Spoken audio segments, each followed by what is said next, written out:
As you all know, National e-Vidhan applications aims to bring all the legislature of the country together in one platform, thereby creating a massive data depository without having the complexity of multiple applications. I am of the firm view that this upgraded version 2.0 of NeVA portal certainly meet the requirements of every stakeholder of the application to achieve a paperless legislative environment and promote real-time governance. As far as Tamil Nadu is concerned, several initiatives were taken by this secretariat to implement NeVA.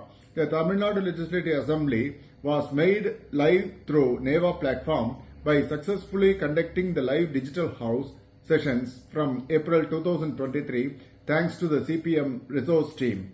I assure that with your continued support, guidance and training, soon Tamil Nadu Legislative Assembly would implement NeVA fully.